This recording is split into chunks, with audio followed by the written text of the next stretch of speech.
All right, good morning, good evening, good night. We have another episode of the Layer 1 podcast here on the Lad City Network. I'm your host, Nifty Q, and I've got two co-founders here, two co-founders that I really do admire here in the space, in the NFT space, and I'm excited to get to their project as well as their latest release where they're getting into the little metaverse action with the Gotchiverse.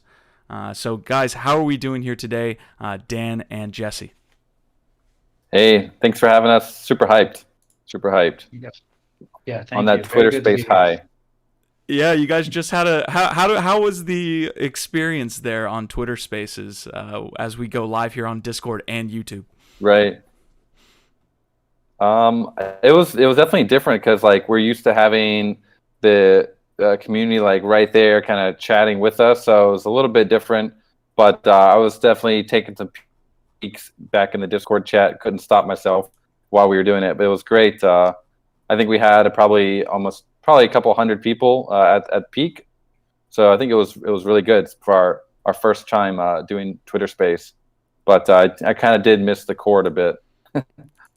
Awesome, man. All right, well, we're going to get to this episode here. We're going to go over your guys' drop that basically went live like an hour ago with the Gotchiverse there in Realm. I do want to get to some of your backgrounds here as we kind of get into it and kind of the origin of Aavegotchi for those who maybe aren't familiar with the actual platform itself. So can you guys give me a little bit there on the origin? Sure. So basically, me and Dan, we've known each other over 10 years now. We're both American living overseas. We met in China. And now I currently am based in Singapore, but we've kept in touch and mostly kept in touch working on various projects that are of a virtual or digital nature.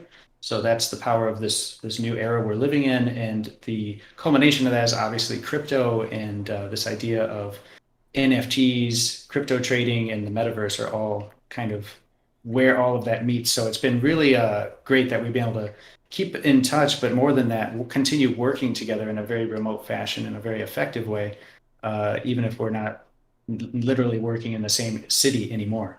But our kind of background is when I was in China, I was working for Lenovo and doing product improvement there. And then at the time, I was basically stealing every minute I could of my office time to get into crypto and doing my night classes for law school and writing a thesis on Bitcoin regulations in China, particularly.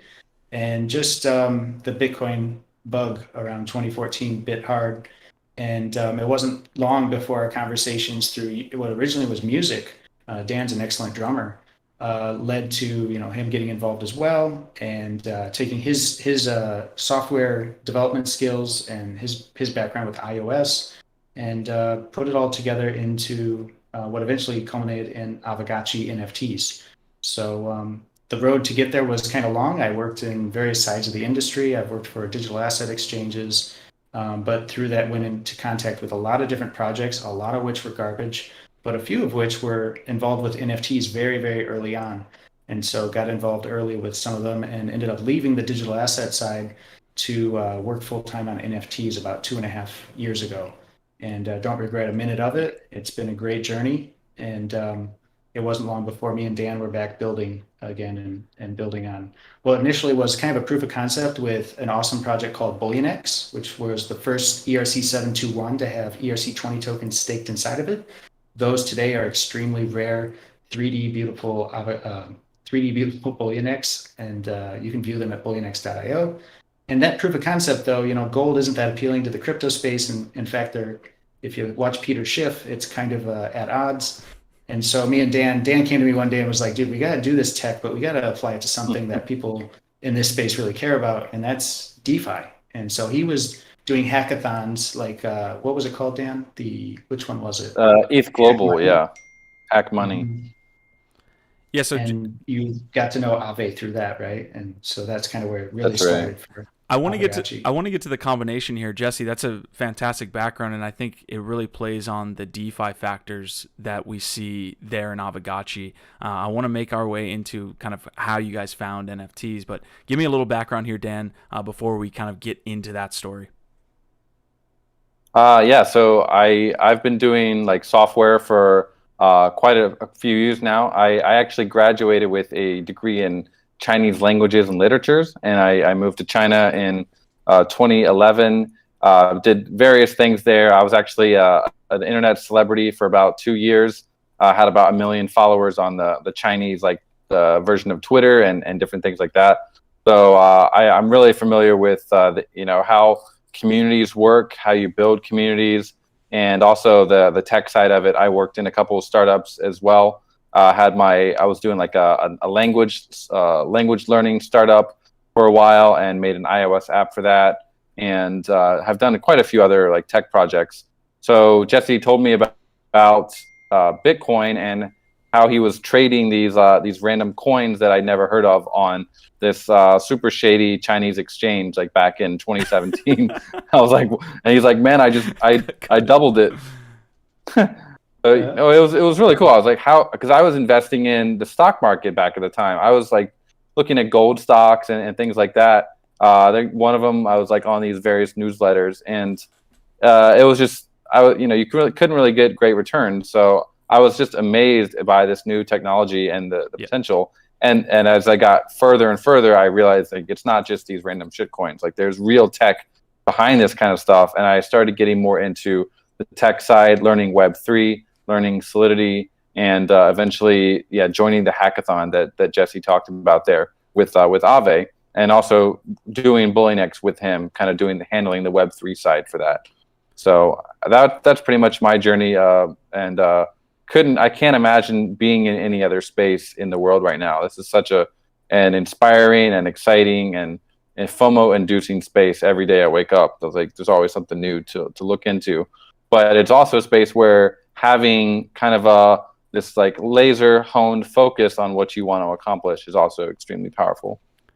Yeah, I know you guys have the same concept as me here when you say you don't remember your life before crypto, because getting in 2015, I mean, that's 10 years ago by now. So, guys, if you aren't familiar with Aavegotchi, they ship. You guys absolutely kill it from the product development side, from meeting your roadmap goals, but just the combination of community building and adding those assets and DeFi synergy plays into what you're doing with Aavegotchi, that comes out so well. And I can tell now, hearing your guys' background, that's where it comes from. So, Jesse, I want to get a quick question on your introduction into NFTs, because you guys found crypto relatively early. What was the NFT light bulb moment for you guys, saying, okay, I'm moving from my digital asset exchange experience here to I'm getting into NFTs, which is like a complete 180? So this was, I think, Consensus 2017, where I was aware of NFTs prior to that, but the light bulb moment was probably when I got to fly over and go to New York for the big convention, and I'm there at a dinner. It was actually a lunch, and an old acquaintance from a previous job was there. We met for lunch. He wanted to introduce me to some people. It was great. At the end, he's like Bitcoin all the way. And he was like, it was a nice restaurant, right? Like a little out of my league at the time. And I'm just like, okay, that was like $150, $200 a head. And it's fine. But he mentioned to me, he's like, dude, I pay for everything in Bitcoin. And I really don't have cash. Like I'm Bitcoin all the way. And he's like, would you mind me paying you later in Bitcoin? I was like, yeah, that's fine. I don't really have a mobile Bitcoin app with me right now. I've got, my other stuff, but it's totally fine. So then he's like, you know what, better, if you're open to it, this CryptoKitties thing is really blowing up. Can I just pay you in CryptoKitties? I was there at the very beginning. I've got a ton of these CryptoKitties. I was like, you want to pay for lunch with CryptoKitties? Like, how many CryptoKitties? And then we started going into the traits, and he's like, this is a good one. And we ended up solving it where it was just one good CryptoKitty instead of me. I hear him thinking I need a whole litter of them. He's like, no, I can get you one good one. I was like, all right. He made a good deal. Listen, as a guy who had a CryptoKitties spreadsheet and was trying to figure out how to be a CryptoKitty millionaire, that I feel that all the way. So was that kind of your experience too, Dan? Yeah, so I mean, I was like present during the CryptoKitties launch, kind of watched it. I never really got involved with it that much. I owned a few kitties, but I just remember it clogging the network horribly, like during the launch.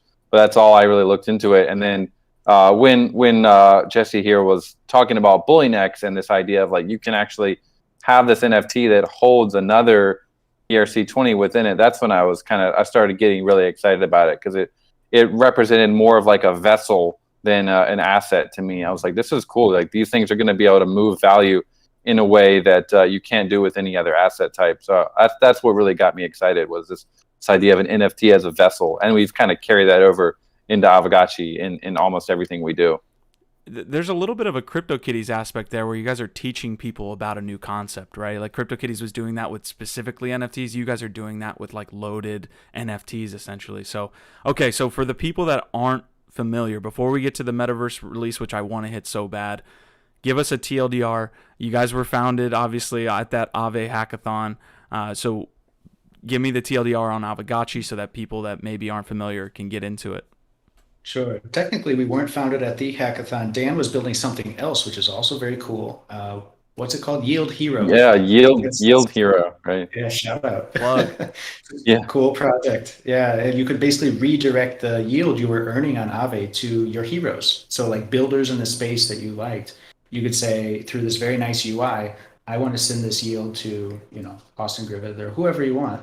And it was a really cool concept. But that was where we just started experimenting and first kind of started thinking about, wow, Aave plus BullionX kind of NFT wallets, what could that be? And so the TLDR in Aavegotchi is it's a DeFi staked NFT in the form of a cute little ghost. These little ghosts look like 8-bit stuff straight out of Mario Brothers 1988, but instead they're actually like that for a reason, not just because you see a lot of that in the space, but we wanted something that was lightweight and could be 100% on chain. So, in the NFT space, there's a spectrum of different ways the metadata is saved, especially the visuals. And more people are going to start, I predict over the next few years, realizing that a lot of these NFTs they own are not that pleasant anymore because the AWS server's gone, or even the IPFS place where they thought it was like immutably stored forever actually isn't. They're going to be disappointed with some of these visuals just disappearing, and all they're left with is some boring metadata and just like code. So what we are is 100% on chain. We're on the Polygon chain, the MATIC network, forever and ever. And these Aavegotchis, what that offers for them is a very rare type of longevity that we really, really wanted. We kind of built Aavegotchi as like a wish list of all the things we see in the space, either some people doing or not doing, that we thought, these are the things we really want an NFT to be, or they have the potential to do already, and just not enough people are doing it. So they're 100% on chain. They have Aave yield generating tokens staked inside of them. So they're basically effectively like a piggy bank, an NFT piggy bank with yield generating tokens inside. So it's your savings account. And then it also is an NFT wallet. You can deposit any ERC20 token inside of it. Currently, the UI is convenient, so you can deposit and withdraw our Ghost token, which is the native token of the whole ecosystem. But in theory, we could put any ERC20 token into them, and what you end up with is what we call the pocket. And so every Aavegotchi has a pocket where it can hold tokens. It can hold other NFTs, like its wearables. All these different wearables you equip are also NFTs. Because we're kind of obsessed with, especially Dan was very obsessed with the 998 standard, which is a very underused EIP. And I think it's because it was very gas intensive to have NFTs linked to other NFTs. So wherever the parent NFT goes, the sub NFTs go with it. But once you're on layer 2, it doesn't really become nearly as much of an issue. So we've embraced that and built where your Aavegotchi has these linked NFTs in its pocket, and it can go with them. But here's the cool thing. The third part to this pocket is the non-transferable NFTs, which are badges, kind of similar to like a Pope badge. If you're familiar with earning those, a lot of people love to get those. In this case, this is a badge that goes into your Aavegotchi that commemorates some success it had in our rarity farming games, or maybe something that its owner did, like provide liquidity on a certain platform, or do something with Aave or any of our partners. And then those badges of honor end up being deposited. And the cool thing is we set them up so they're non-transferable. So they are forever attached to the identity of that Aavegotchi. And what you have is kind of the makings of your Aavegotchi as a piggy bank. It's a Web3 avatar with pseudo-anonymous identity, and it's a game vehicle to drop into the forthcoming metaverse and play and level up a la, your Pokemon style RPG. It's all of those things. So yeah, Jesse, we're could gonna be a have credit score. Yeah, we're going to have you share your screen here at different points, but definitely make sure to pop out and see our pretty faces. But I definitely want to get you guys to share everything that's on your platform.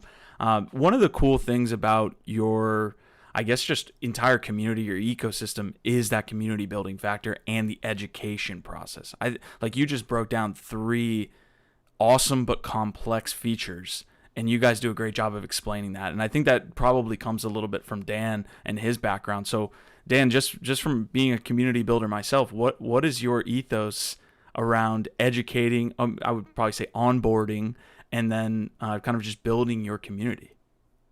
Yeah, that's a great question. And I think one of our key successes at the beginning was this missions program that we did, and are going to be doing one similar very soon as well. But missions are critical. We knew when we started Aavegotchi that it's pretty intense. There's a lot to learn for people. So we created this step-by-step missions program where we had them actually go and read the light paper, participate in the DAO, go use the bonding curve, and all these different aspects of Aavegotchi that just someone new to the community would never probably do, or would probably not take the initiative to do on their own. And we rewarded them with this super rare set of wearables called the Agent set. And people who were participating in the missions, like this set ended up going for a couple hundred ghosts. I think like 300 or 400 ghosts. So they were very like handsomely rewarded for participating in this education session. And what that did was it created this core group of initiates into our community who are really, really well educated and know basically everything there is to know about Aavegotchi. So when more people come in and they're asking, like, how do I stake Ghost, or how do I get the interest on my A token, my Spirit Force? We have all these community, these apprentices, assistants in our community, and just other very like level 12 agent members who know everything and can just help onboard the community. So I think that's really, like, when you're growing a community, you need to have that core group of people who are extremely knowledgeable about everything there is to know, and then are very willing to teach others about it. And I think we've done just a pretty solid job of doing that at Aavegotchi. So when people come to our Discord, they can ask a question, and there's almost always someone there to help them with that answer, which is, like, I think that's just crucial. I mean, you guys do it. Go ahead, Jesse. Yeah, I would just add to that, like, the reason that they want to do that or they get into it isn't just for the wearable. We also, with the ethos, like, it has to be a why. And I think that, like you said, we're always shipping, and that's something we internally, like, ship and deliver on our promises. And so it kind of is a back and forth, right? Like, if we can live up to what we say we're going to build and we deliver things continually, as opposed to holding back and trying to deliver a perfect product a year from now, like that model doesn't really work anywhere, but especially in the crypto space. You need to just do it in increments and be extremely transparent. And then people can get on board and be included and give feedback and actually affect the results of what's being created. So that's where the Aavegotchi DAO comes in. And that's a whole other aspect of the community side, is the DAO, and then having direct influence and input. We look at them as our top advisor. It, like, not everything's a vote, because DAOs are not that agile, but they're also like an advisory board and wisdom of the crowd. You got something? Speaking real quick about the onboarding, I saw you guys recently created your own, like, ambassador program within Lads. That's super cool. Yeah, I want to hear definitely more about that. Yeah, shout out to Choina. He was able to get that piece there, and able to create a whole channel where we can have all of the lads that want to be onboarded into Aavegotchi and just be part of that collaboration. Choina was able to set that up, so real excited to have that be set up and be able to learn more about Aavegotchi in our own, like, native environment. Like, that is 100% what you guys should be doing, and you're killing it. Yeah, 100%. Okay, so this is what I want to do. First of all, personal anecdote. Thank you guys so much for introducing me to Polygon. You were one of the first teams that moved to Polygon, and thank you so much for that, because just seeing the layer twos, and obviously it's been such a success since then. What has the migration piece been like? And then we will make it in to the metaverse and the release that you guys dropped today. Yeah, I think Dan would agree with me. I always say that the migration from a technical side wasn't that hard, but he's doing more of the technical stuff than I am. But it's like if you're an Ethereum developer, you're basically a Polygon developer. So there was some things to overcome, of course, with the bridging and deciding mapping of the token and that kind of stuff. But I think the bigger challenge was just making sure that, because our Ghost token is minted via a bonding curve on layer one, even to this day, bonding curve, or aavegotchi.com/curve, you can check it out. And that's where it's created and destroyed, right? Mints and burns on that curve. But we needed incentives and reasons for people to take that leap and cross a bridge that only takes 7 to 8 minutes to do, but feels like a lifetime in crypto when you're worried about your money, your value, moving to a layer that you've never crossed to before. I mean, even for me, the first time we did it, we were testing all these different layers that we were considering moving to. And so we understood immediately it's a big challenge on the human side, and like making sure that the interface is easy. So we built our own UI that's a literal bridge. Looks like the San Francisco Golden Gate Bridge. And then it's got gotchis on Lambos moving across it. So try to make it fun, try to make it gamified and very intuitive, and also put the incentives on the end. And we had great partners in MATIC and QuickSwap to help set that up and facilitate it early on. But yeah, Dan, how about the technical side? Maybe it's harder than I think. There are some challenges, especially ongoing. There's as MATIC Polygon is growing, there are definitely some technical challenges. Just keeping things in sync sometime, but things have gotten a lot better. I mean, where Polygon was back in January when we made the decision and where they are now, it's like two different chains. There's so much more activity. Aave launched when that happened. It was a catalyst for all sorts of the DeFi activity, which has led to huge pressure on the network. But I mean, they're scaling it really well. Infura recently launched, which we were super happy to see that, and have been using their infrastructure, which has been really solid. So I think it was great. And like you said, like because of Aavegotchi, you kind of discovered MATIC.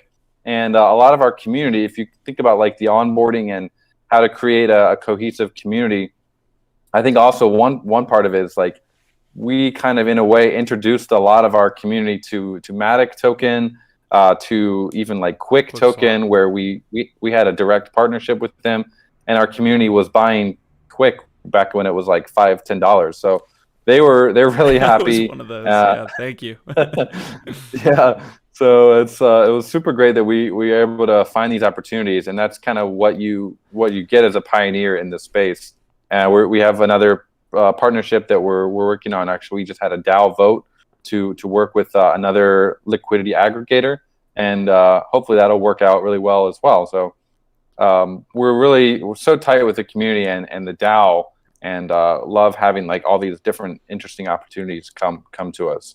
Yeah, congrats on that DAO proposal, and hopefully it does pass if it hasn't already. It's interesting, too, because your respect and your reputation probably let me believe or allowed me to bridge, right? Whereas if something just came across and was just like, hey, bridge your tokens to MATIC, I'd be like, I don't know. And I would have never been involved. I'm a gamer. You guys were talking a lot about NFT gaming and moving towards that with your guys' metaverse. It reminds me a little bit of how games are with consoles. I didn't have an Xbox before I got Halo, but Halo made me get that Xbox. So maybe it's a little biased there from a gaming aspect, but I look at those dApps in a certain way. So, all right, we've made it. I will timestamp for everyone that just wanted to come and hear about this drop, but drop the metaverse release that you guys released today with this realm and all of this Gotchiverse action. Oh, awesome.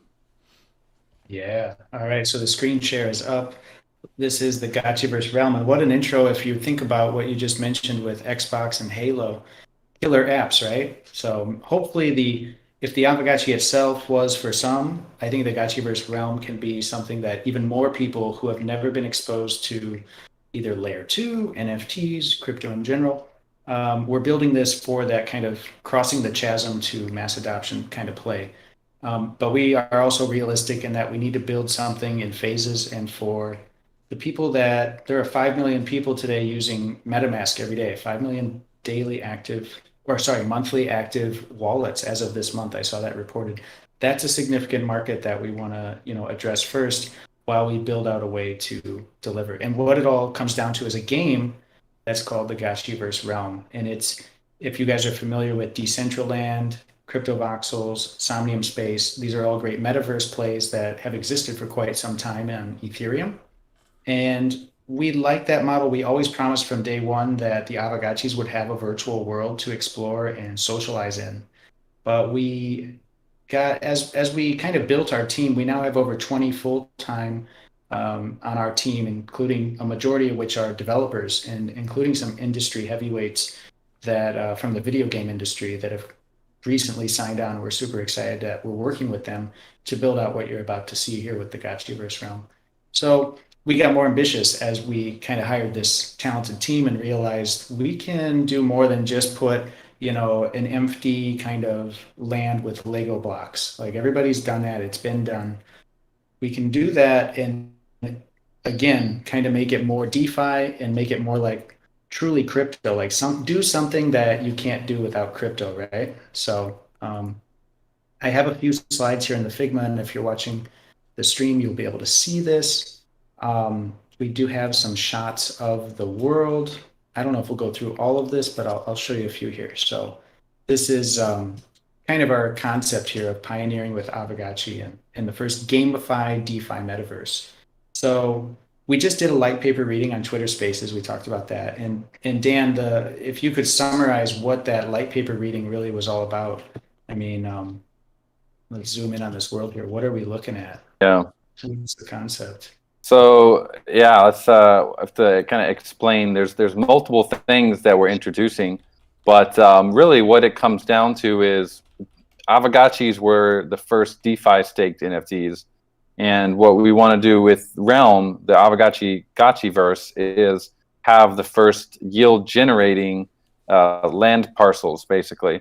So when you look at you're going to see a map here in a second. And when you look at the map, it's very, very colorful. It's like you took an acid trip. And those colors mean things. And each color represents a different part of the different yield tokens that you can harvest from the land. I think we're looking at a preview, like a concept art here. Jesse, can you maybe find there's the realm. Here's the world map, and you can see we have like reds and greens and yellows. Those are all different. They represent different hot spots in the map for where there's a high chance that you'll be able to mine these tokens, which are called the Gotchis Alchemica. And there's 4 of them. They're called in order of their rarity within the world. They're FUD, then you got FOMO, then you got Alpha, and finally KEK. So FUD, FOMO, Alpha, KEK. And the FUD, you can probably see here, you have the tree of FUD. All the green areas are areas where you'd find more FUD. And then you go over to the Mount Oomph, the magma springs are where you can find FOMO. Then you go over to, we have the Alpha River Valley, very fertile right there. The yield fields, the poly lakes, those are all kind of alpha rich. And then finally the Laughing Peaks, and we have the Ranging Range are where you can find the KEK. So those are areas that you'll be able to own those parcel. And when you go over the parcel, there's 4 ways that you can actually mine your these different Gotchis Alchemica from the parcel. The main way is going to be by using the kinship of your Aavegotchi. You're basically going to trade the kinship of your Aavegotchi for it. That's one way. And then the other main way is going to be running around this world as you're playing with your Aavegotchi. You're going to be walking around, exploring, and you're going to see yield basically just littered around the ground, kind of just like growing everywhere. And whoever gets to it first is gonna capture that yield. Yeah, can I just say one thing? This is amazing. You guys spending so much time on the lore and actually with the creative side of it, it comes through in your Discord. It just comes through in Aavegotchi. Just keep going, but I I just love it, man. Yeah. Love it. We Thank want it you. to be a world that you want to be a part of, right? So if there's no backstory, it just gets boring really Right. fast. It puts a lot of pressure on the community to create the lore, and what you end up with is parcels or areas that serve certain functions, but it's not cohesive. And in this way, you're still going to be able to build whatever you want on your parcel. There's plenty of creative outlets, but then there's also it's fitting within a framework, and I think that'll help everybody kind of work in a more inspired way. So it tends to work out that way. I could And jump there's a off what Dan story. was saying. Yeah, go ahead. Yeah. Yeah, I just want to yeah, say Mandy. there's a story. You talked about the lore. The story is that the Aavegotchis, there's this when the Aavegotchis come to the Gotchiverse, they come here because they are the spirits of the liquidated yield farmers on mainnet. So when a yield farmer, you get your over leverage, boom, you get liquidated. An Aavegotchi is born.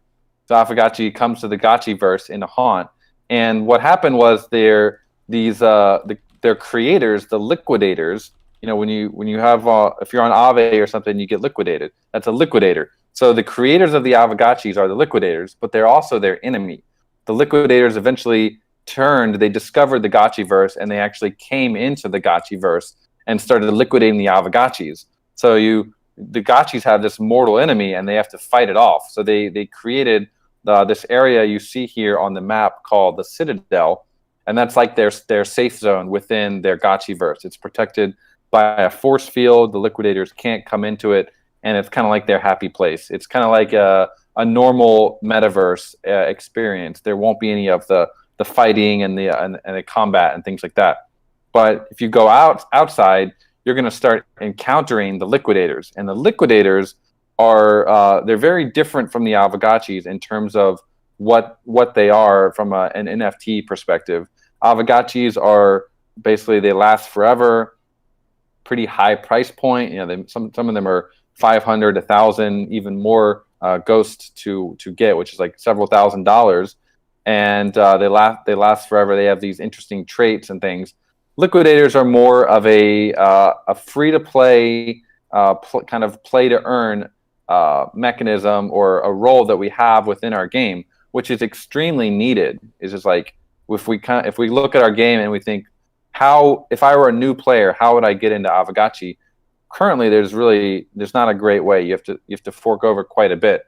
But with the Gotchiverse, you're going to have this great entry level role that you can play, where basically what your goal that you're going to be doing is you're going to be running around and picking up this loose yield that's being scattered around the map. And as you're doing that, you're going to see other Aavegotchis. You're going to have to either fight back or run away, basically. You might be able to band together with a group of liquidators and take on an Aavegotchi and actually, fight back. And you can also... Yeah, I mean, what he's describing there, there's a couple different game loops, but one of them as a liquidator, if you play as a liquidator, it's basically like one giant Easter egg hunt and no parents around. So, people are tackling kids, getting their eggs, and so it's quite competitive in that sense. And you got to get back to your save point. And over time, these liquidators, the free-to-plays, if they make it back and they save some of this Alchemica, which they are ERC20 tokens, and we have a dex for that in the game, you'll start to, accumulate enough of Alchemica wealth, a stack, if you will, that you'll be able to upgrade to an Aavegotchi or get your own parcel. So there's a way to graduate up. Yeah, I'm interested in the on-chain factor with this. Early on 2017, people tried NFT games, and then there would be like a go through the portal, requires an ETH transaction. It's just like a non-starter. Where do you go about adding the on-chain piece here? Even though you are on layer 2, we've discussed that. How do you add that contract feature? Yeah, exactly. So obviously, like some games have tried to do like every movement as an on-chain thing, or every time you try to pick up an Alchemica from the map, that would be a transaction. It's still not currently, with the current tech that's out there, like with Polygon. It's really not feasible to do that. You can't do an on-chain transaction every time you pick up something. So what we'll have is the game server will be kind of like an infrastructure that manages all of that, all the things that need to be instant and that shouldn't require user confirmation.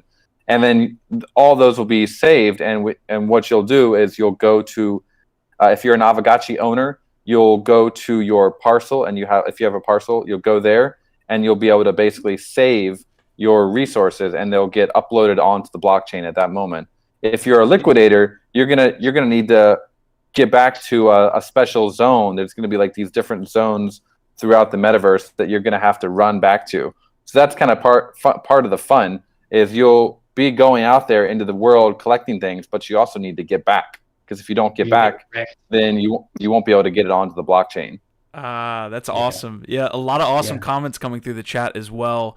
People are really appreciating the map here and the creativity that went into it. One of the cool things is we get to ask questions from the community. We had a couple come through. Music City Gotchi Gang was asking, will parcels in the realm have voting power for the Aavegotchi DAO? Well, currently there's been the votes. We had AGIP 8, AGIP 9, which granted voting power to Aavegotchis and wearables. And I think it's this was like pretty much a DAO inspired conversation. So I don't see, if the DAO thinks that it's a good idea to do that, then I would love to see like a conversation started about whether realm parcels should have voting power or not.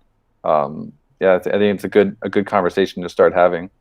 Yeah, this was a recently passed Aavegotchi DAO vote, which, shout out to Aavegotchi DAO, probably the most active DAO on Polygon right now. In general, crypto space doing really well, blowing through quorums and putting out really good ideas. So what he's referring to there is people realize, like, some of the most hardcore fans of Aavegotchi took their ghost tokens and converted the majority of them into Aavegotchis and wearables. Well, now they just lost their voting power, because voting power on Snapshot is strictly ghost.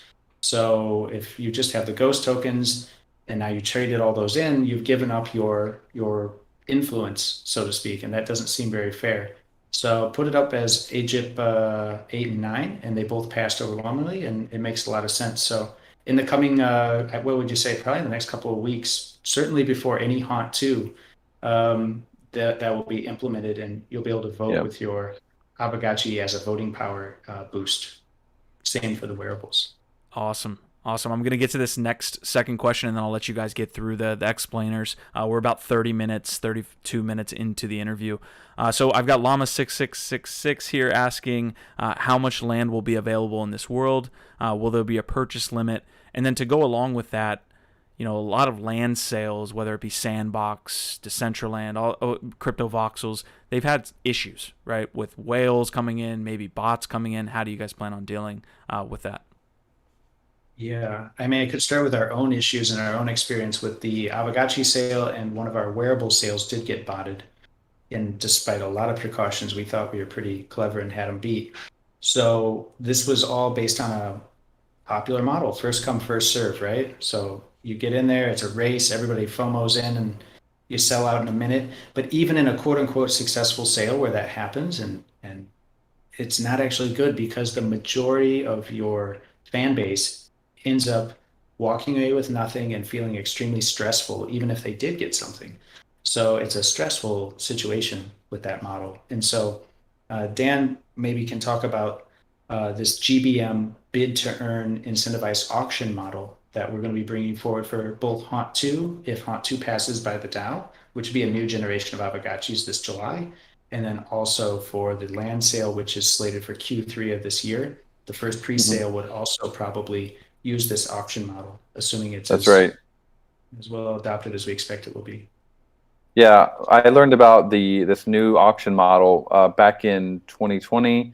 There was a project, there still is. They couldn't really survive because of Ethereum gas fees, but named Cryptograph, and they use this new model where when you place a bid, you have to fund your bid completely, but if you get outbid, then you actually earn a little bit of the percentage between your bid and the guy who outbid you. So in my experience, I was bidding on Ethereum, Vitalik Buterin's NFT, like one of his first NFTs, and this thing ended up going for like 80 ether. I bid like 10, and then the guy next after me bid like 20, and I ended up making making in ETH 3 ETH from that transaction, even though I didn't end up getting the NFT. And I was like, this is insanely cool. I love this model. It's like you're bidding, but you're kind of also thinking like, I hope someone's going to outbid me because then I'll get paid off. So what it leads to is like very quick auctions where the prices go up to the market price quite quickly. But what I really like is that obviously we're going to be doing a lot more NFTs. We're not going to do 1 or 2. We're going to have potentially 10, 20,000 NFTs happening at the same time. And each of those is going to be its own separate auction. So what you're going to have is this enormous space for people to participate and be out there, looking for bargains, looking at token IDs. All these NFTs, if like for our portals for Haunt 2, they're all pretty much the same. They're all closed portals. They have different token IDs, but there's going to be lots of interesting dynamics within that auction. And then for the realm, for the Gotchiverse, there is quite a bit of distinction between the different parcels around the world. Some people might be bidding on FOMO parcels, or they might want a beach parcel. They might want to be in the Citadel. So there's quite a bit of a difference between the parcels, and each parcel will be a separate auction. So it's going to have its own price point, and the market will let the market decide at that point how much that parcel should be worth. Now, a lot of people will say, "Whoa, that's like before you did first come first serve, and each portal was only 100 ghosts. Like that was pretty cheap." Well, now you're doing an auction model. Everything's going to go for much more than like 100 ghosts. So our answer to that, and what I think is a very healthy way to handle this, is instead of doing 100% of our supply as an auction, we're actually going to take 20% of the supply of Haunt 2 and the Realm parcel and do an NFT raffle. We're kind of getting to be known for like the raffle guys. We've done several rounds, I think 4 rounds so far of NFT raffles using Chainlink VRF, and it's always super fun. We have a great staking program called Stake Ghost Earn Friends. You can then take your friends and you can convert them into raffle tickets and then enter the raffle tickets. So we're going to be doing people who have been like staking ghosts. I think they're going to be really excited for this because we're taking 20% of the supply and just raffling it off. And if you guys have followed our raffles, in the past there's been some pretty crazy upsets. Like there's been 2 times already where a guy with just 1 ticket was able to win an extremely rare godlike wearable, and he went, he turned his ghost into like this thing that was worth $100,000 overnight. So super amazing that something like that can happen. And those are exactly the kind of stories that we want to have with our drops. We don't want to just do an auction. We want to pair it with this extremely fair and open and transparent method. So that's kind of the distribution that we'll be doing. It's going to be 80% GBM bid to earn auction and 20% stake ghost earn friends raffle. And you can see here Jesse has the drop ticket picture here. This is a new ticket type that we're introducing specifically for these ERC 721 NFT drops, the Haunt 2 and the Realm parcels. So if you currently already have tickets, you don't have to worry because you can convert those tickets into a drop ticket at a rate of 1 drop ticket for every 10,000 friends. So we're also going to be doing very, very interesting on a new campaign that I can't talk about yet, but maybe by the time someone's watching this video, it'll be live. And that there's going to be a big campaign for drop tickets coming up very soon. Awesome. So we mentioned Choina was the creator there of the Lads Gotchi initiative. Choina's asking here, many lads are looking for an entry now into Aavegotchi and are waiting for Haunt 2. Could you provide a brief breakdown of how the GBM portal auctions will work? Is that kind of what you just laid out? Yeah, I think so. I think I could add, though, if people are listening and excited and want to get involved, it's true that in Aavegotchi, so you go to Aavegotchi.com, click on play, and then play gives you a bunch of options. And you want to find the bazaar. It's this cool looking marketplace. And that's where you can just kind of get to know the space and see what things are going for. it's broken down by categories, including raffle tickets. And so the drop ticket hasn't quite been launched yet, but it's going to be here soon. And that drop ticket, like Dan said, could potentially win you either portals for Haunt 2 and also the land parcels. And so there's multiple ways to get these drop tickets. And Dan alluded to a campaign we're going to be launching in a few days, where I think if you're motivated and excited and maybe consider becoming an ambassador for the program, you're going to be able to do very well farming some drop tickets. And so we're fitting the bill for that as part of our marketing budget, and going to be putting out a lot of drop tickets available to active people who want to basically share and what's coming with Aavegotchi. If you want to start today and you don't want to wait for that and you want to do both, whatever, then the easiest way to get involved is to acquire some Ghost. And if you go to Aavegotchi.com, get Ghost, you'll see a ton of options.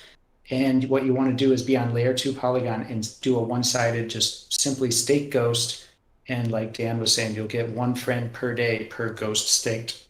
And you can start working your way up. If you can't get 10,000, that's fine.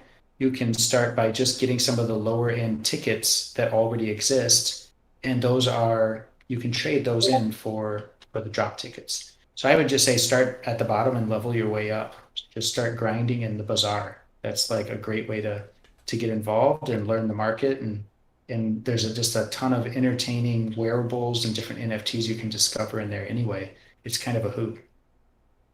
Yeah, I want to go over this real quick. So we have the Realm launch that you guys just kind of dropped. You kind of gave out the details of the actual sale there. So if I own a piece of land here in Aavegotchi or the Gotchiverse, what can I then do with that land? And then what's kind of the roadmap of launching this product, right? Like when can I actually hop into that land? I don't know if you guys do timelines that often, but can you kind of give me an update there? Oh, we love roadmaps. We're like one of those weird projects where I think it was a couple of months ago, I turned to Dan and was like, I think we finished our roadmap. So the original roadmap was just done. And so we made a new roadmap. It's up at our Medium. It was published about a month and a half ago. So if you scroll down a little, you'll see the Aavegotchi roadmap.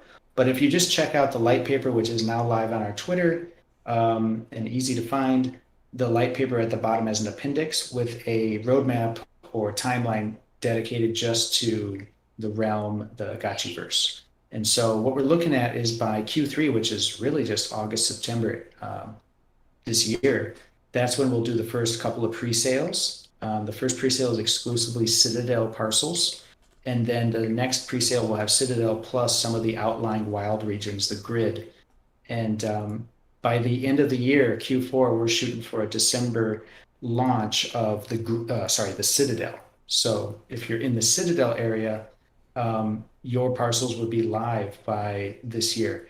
And so it kind of comes in waves. We think it makes sense to start with the Citadel because that's like the least gamified. It's kind of Decentraland-esque in the sense that what can you do with your parcel? You can build on it. You can harvest your various alchemica, and you can start crafting these different NFT installations on top and interact with the decks. So you can do all of that. But then in Q1 of next year, that's when we open the floodgates, the city wall, the gate comes down, and suddenly you're opened up into the grid and these wilder regions go live. And then shortly after that is when the real gamification and competition enters with the introduction of the liquidators and the free-to-play one-time use NFTs. And it's going to be great for adoption. I know we talked about it earlier, but these liquidators, even if I own Aavegotchis, I'm going to want to play as a liquidator from time to time. I'm going to play both sides. And again, you touched on this earlier, but we've covered so much. The liquidators kind of act like a PvP agent, essentially, where you're just like, okay, that's going to be amazing. I love PvP. Yeah, there's also going to be these special events. There's going to be 9 of them called Great Battles, where we've talked about the Citadel being this like closed off area. The force field of the Citadel is actually going to come down for a period of time, probably like a day, maybe a weekend, and the liquidators are going to be able to invade the Citadel. And their goal, if you imagine like a tower defense, the liquidators' goal is to basically enter the great portal that lies at the center of the Citadel. And if they enter the Great Portal, then they actually will be able to farm some of the alchemica that is being sent directly to the Great Portal. We didn't mention earlier, but for every alchemica that's mined or farmed within the Gotchiverse, a small percentage of it will go directly into the Great Portal, and that yield will be used for these great battles. So you're gonna have like you could have like hundreds of these, thousands of these liquidators that are played by characters, by people that are going to be entering into the Citadel and trying to invade it, and you're going to have these offensive or defensive structures that'll be kind of fighting back against them, as well as Aavegotchis that'll also be fighting back. So it's going to be epic. And really, we as like the developers, we want to kind of set the stage and then let it happen. And we don't know how it's going to end either. It's going to be wild, but we want to be as hands off as we can, while also kind of putting the correct pieces in place and letting it kind of happen on its own. I love the graphics here. As always, we're kind of running up past our interview time. Do you guys have a hard stop that we have to get off here at all for? Pretty good. Okay, all right. We are good. So we're gonna continue this party here, guys. This is an awesome graphic that you guys are showing. I can't wait for the release. I had a question in chat. Llama's asking, what was the biggest challenge in designing this in-game architecture? Right. Does he mean like the whole gameplay model, or more of like the actual design of it? I guess let's go with the first one. Let's go with like the overview. What's been the toughest challenge with kind of attacking the metaverse, if you will? I think this is, it's something we've talked about, and I don't know if we've cracked it or not, but really this idea that all these metaverses are basically they have no yin to their yang. Like, you have this world where you build stuff and they're all NFTs, they last forever, and they stay there forever. There's no creative destruction in the metaverse, which I think this is something we've talked about a lot.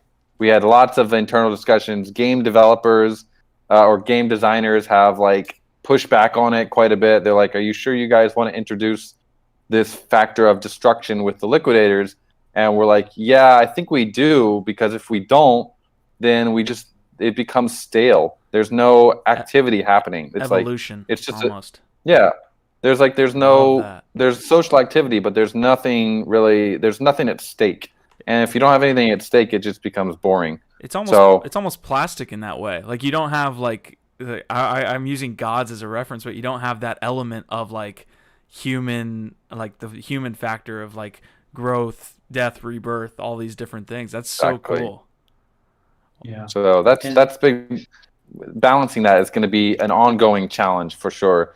And we're going to try, as the developers, this is blockchain, and people's money is at stake. So we have to be very, very careful that we're not, if we balance it over too much, then shit gets destroyed. If we underbalance it, then there's no activity. So we want to, as the developers, be as hands off as we can.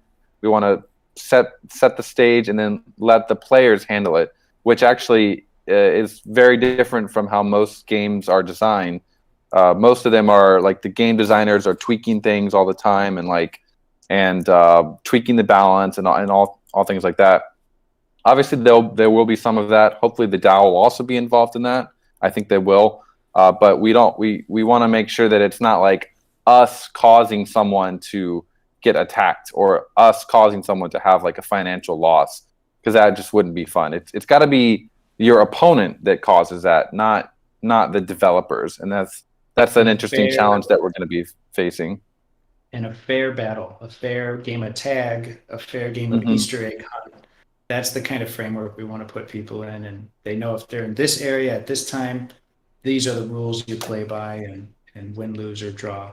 And then, because we looked at everything, and we looked at PvE, and if you are doing player versus environment and introducing like NPCs that are battling and maybe weather conditions or acts of God, if you start going down that rabbit hole, it makes sense in maybe normal gaming. You could have the developers introduce all sorts of challenges to the community, but it doesn't really turn out well if you follow that line of thought through, we would be quickly at a situation where it's basically the environment is just the developers. So it's like player versus developer mess with. Like, we don't want that. That sounds like awful. No. What a cool discussion. I've never had this discussion, but you're right. If you follow that, it's almost like you guys are directly influencing people's investments with your decisions. Yeah. That would it actually ends up, even though these game designers, they're coming from a traditional game design perspective, they're like, you don't want to, the vibe is going to get weird. It's going to be too hostile or something. And we're like, we don't really have that much of a choice. If you introduce this element, it's got to be humans versus humans. You can't have humans versus developers.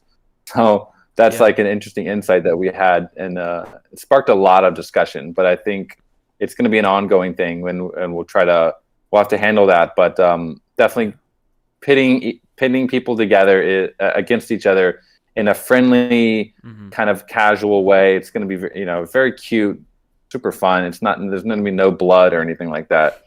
So it's going to be like very, very like PG. I think it'll work out pretty well. Maybe someone will fork it and create like an MA version. We are going to have the arena. The arena will be a little bit more. It could be a little bit more like PG-13 or the Coliseum area. Awesome. Guys, I'm going to hop out of the screen share and kind of get towards the end of the episode here.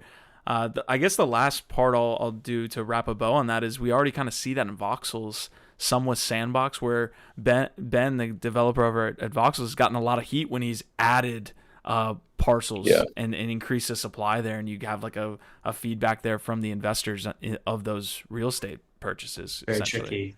Yeah. Very tricky. That's why if you, in our light paper, you'll notice there's 420,069 parcels. Kind of weird random number there, but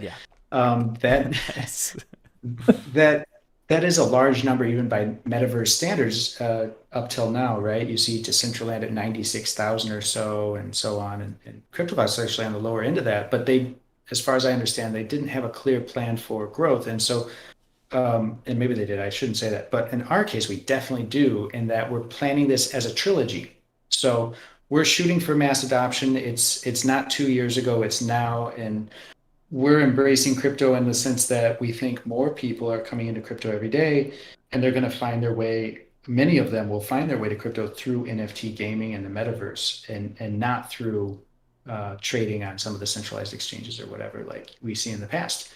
So with that in mind, we actually think it might still be way too few parcels. And so we have our own metrics to hit.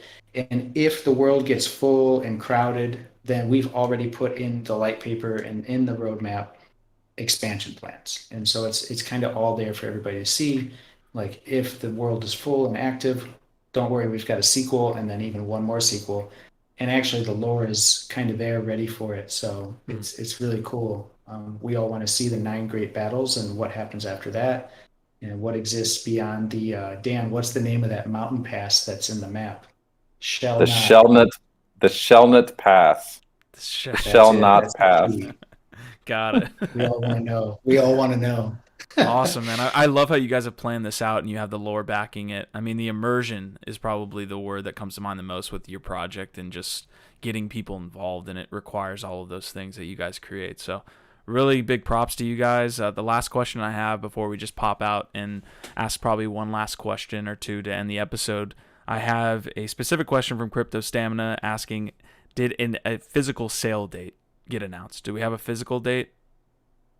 We don't have an exact date, but it's going to be probably something we announce in the near future, and it's going to matter. We're doing a test sale of the auction. It's not a test, it's great product. It's awesome wearables, but they're going to be on a smaller scale. We're doing an auction. Probably we'll have a date for that very soon. We're thinking first half of July, and kind of make sure everything works well and the community likes that kind of style of auction. And then that will kind of set the way for doing an August-ish first pre-sale. But date's coming soon. August-ish. All right, I like that. Okay, the last 2 questions I've got. With first one, we're in kind of a generative art hype cycle here. I want to get your take on where we're at with that kind of sub industry within NFTs. What do you make of the generative art stuff right now, and Bored Ape and all of these different derivatives, and just in general the overview there? You have a strong opinion on that, Dan? I mean, I think Bored Ape is pretty cool. It's like the way that it is quite fairly distributed, and that you can like hold the Bored Ape and get it and get other NFTs for it. I think that they've brought a lot of value to their community, so that's pretty cool. I do every time I see an ape, I'm like, how do we get more people with Aavegotchis to have their avatar? We got some very, very interesting ideas that we're almost ready to unveil on that. But so if you start seeing a lot more Aavegotchis on Twitter soon, you'll know why. But I mean, that's really one of the goals is that's the best kind of awareness you can get. So I totally get that, like the CryptoPunks, the apes, the Meebits, and the Aavegotchis are all great contenders for this new like digital avatar that people are going to be having. So I welcome the innovation. I think it's always fun to see communities like growing around these, and it's great to look at what methods they're using, or like what is their philosophy as a community. I always like to look into that.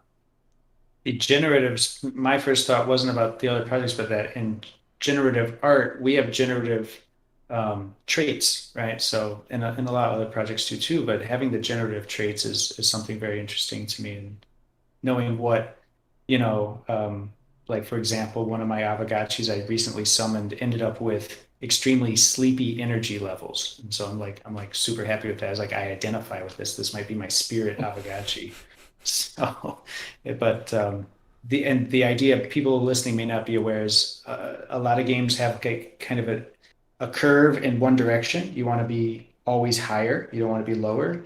And so when we thought about random generated traits, we got really excited about this idea of putting it on a bell curve, because the bell curve meme is one of the most popular memes in the space, right? Like you always see it on Twitter. And so we were like, let's actually see what we could do with that. And if we have our traits randomly generated on a bell curve, it would be cool to say the most valuable traits for your rarity score are the ones on the outliers on both sides. So a 0, 1, 2, 3 is just as good as a 98, 99. And what you don't want is the 50, 49. That's like really boring. So yeah, all our randomly generated stuff is happening on a bell curve, and I think that's like a lot of fun. I can tell you guys have done, go ahead. Out of it. One last thing about the generative art, I hope more people will use on-chain random number generators. VRF is one example, because a lot of what I've seen in these like sales is they say that they're randomly generated, and they're like, okay, we have like, especially with the FOMO curve that was happening a couple weeks back, like months behind with that. Yeah, they would say like, oh yeah, we're gonna mint 20,000 of these, and they're all randomly generated, but there was no way to really truly prove that. It could have just been the developers like putting it in a specific order, and they know which ones to buy. So I think with Aavegotchi, everything we use Chainlink VRF for our on-chain randomness, and we'll continue using it with the Realm. Part of the Alchemica that you're going to be generated when you buy a parcel will be also using Chainlink VRF. You won't know exactly how much you're going to have on your parcel until you actually look into it and view it. So that's another part. Like generative art needs to be truly generative. Maybe it's not random, but it needs to be like on-chain provably generative in that sense. There should be a way to verify it. Yeah, the transparent sense. Got it. Okay. Guys, awesome conversation here. I've been wanting to have you guys on the channel for a long time, so it's really an awesome thing to have you guys here talking about the project, especially around that drop date that you guys just released, Realm. So the last question I have here, book recommendation from both of you. Could be crypto, non-crypto. What do you got? Oh, man, I've read so many books. Haven't read ever since I got into crypto. I've stopped reading a lot. But before this, let's see. Now we just read charts. Yeah, now I literally Twitter. But no, let's see. Like one of my I guess my depends on what you're interested in, really. I guess, but one of my favorite books is actually Henry Miller, Tropic of Cancer. That's a great book. But very, very dense stuff, crazy stuff, but very interesting. No relation to Aavegotchi really, or crypto, but it's It's fine. seriously. I mean, it's great writing. You got anything, Jesse? Yeah. Yeah, I mean, I just on my book stack is kind of all the classics, and so I actually admit I've got a soft cover here of Lao Tzu and the Tao, and I just kind of like to flip through that every once in a while and take a look at something and use it as my daily calendar inspiration. So if you got a copy of the Lao of the Tao Te Ching sitting around, then that's always a good one to have. I'm gonna need both of those, but I need to rewatch this to get both of those, man, because those both sound interesting. All right, well, this is going to be it for this podcast. Again, the Aavegotchi team came on and talked all about their recent metaverse drop here, the Gotchiverse and Realm. So hopefully you guys had a good time. I want to make one quick last shout out to Choina, who is leading that Gotchi Lads initiative.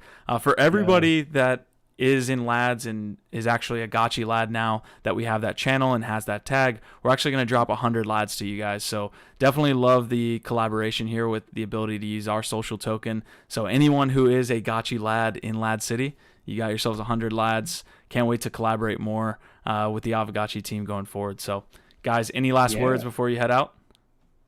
Just I feel bad now. We're gonna have to like figure out a way to match you. That's awesome. Very cool, and we're very excited about the ambassador program and the Lad City gang. Yeah, So stay tuned for if you're watching this a couple days from now. Definitely go on to our Medium. There's going to be lots of alpha there, and so stay tuned for a big campaign with the drop tickets coming up. Amazing. All right, this was the Layer One podcast again. You guys can catch us every week. We're doing this on Wednesdays, but I'm going to let the Gotchi team out of here. Guys, stay on the Zoom call after this. We're going to hop out of both Discord and YouTube. But awesome. See you guys later. perfect. Cool. Thanks. Thanks. See ya.